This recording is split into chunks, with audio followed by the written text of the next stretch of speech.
ధౌమ్యుల వారు 108 నామాలు చెప్పారు. ఇది ఎవరో కొంతమందే చదువుకునేవి కావు. ఈ 108 నామములను ప్రతి వాళ్ళు చదువుకోవచ్చు.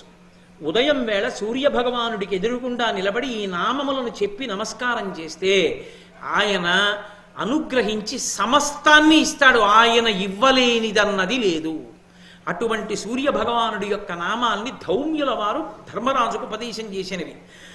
సూర్యుడు, అర్యముడు, భగుడు, త్వష్ట, పూష, అర్కుడు, సవిత, రవి, గభస్తిమంతుడు, అజుడు, కాలుడు, మృత్యువు, ధాత, ప్రభాకరుడు, భూమి, జలము, అగ్ని, ఆకాశము, వాయువు, పరాయణుడు, సోముడు, బృహస్పతి, శుక్రుడు, బుధుడు, అంగారకుడు, ఇంద్రుడు, వివస్వంతుడు, దీప్తాంశువు, శుచి, శౌరి, శనైశ్చరుడు, బ్రహ్మ, విష్ణువు, రుద్రుడు, స్కందుడు, వరుణుడు, యముడు, వైద్యుతాగ్ని, జఠరాగ్ని, ఇంధనాగ్ని, తేజస్సులకు పతి, ధర్మధ్వజుడు, వేదకర్త, వేదాంగుడు, వేదవాహనుడు, కృతము, త్రేత, ద్వాపరము, కలి, సర్వమాలాశ్రయుడు, కళ, కాష్ఠ, పక్ష, ముహూర్త, యామ, క్షణ, సంవత్సరకర, అశ్వత్థ, కాలచక్ర, విభావసు, పురుష, శాశ్వత, యోగి, వ్యక్తావ్యక్త, సనాతన,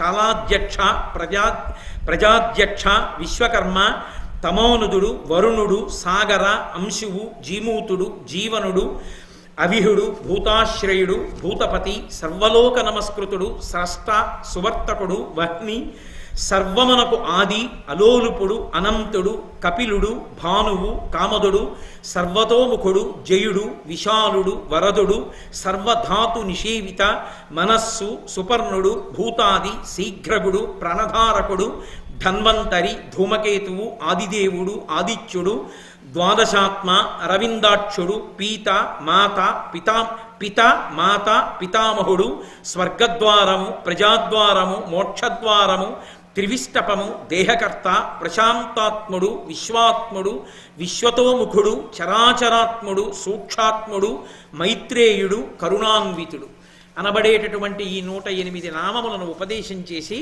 ఈ 108 నామములను నువ్వు ప్రతిరోజు గంగానది వద్ద నిలబడి సూర్యభగవాను ఉద్దేశించి స్తోత్రం చేయి.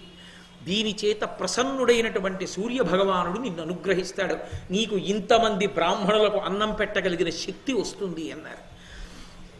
108 నామాల్ని ప్రతిరోజు గంగానదిలో స్నానం చేసి గంగలోనే నిలబడి సూర్యుడి వంక చూస్తూ ఆయన జపం చేస్తూ తపస్సు చేస్తున్నాడు. ఇక ఆయన గంగానదీ జలాలలో నిలబడి సూర్యభగవానుడి వంక చూసి 108 నామములు చదువుతున్నాడంటే ఒక్కొక్క నామం చదివేటప్పుడు ఆ నామం యొక్క అర్థాన్ని తెలుసుకుని ధౌమ్యుని వలన ఎరిగి సుస్పష్టంగా చక్కగా వాటిని ఉచ్చరిస్తూ లోపల పరవశమైపోతున్న హృదయంతో ఆ సూర్యనామములను అలా పలుకుతూ గంగానదిలో నిలబడి జితేంద్రియుడై ప్రాణాయామం చేసి వాయువుని ఆహారంగా తీసుకుంటూ ధర్మరాజు గారు సూర్యోపాసన చేశాడు. సంతోషించినటువంటి సూర్యభగవానుడు ప్రత్యక్షమై సూర్యమండలం నుంచి కదిలి వచ్చాడు. వచ్చి, ఓయ్ ధర్మరాజా, నీ యొక్క జపానికి తపస్సుకి మెచ్చుకున్నాను. నీ ఏకాగ్ర దృష్టికి భక్తికి సంతోషించాను. నీకు ఈ తామ్రపాత్రను ఇస్తున్నాను, రాగి పాత్ర.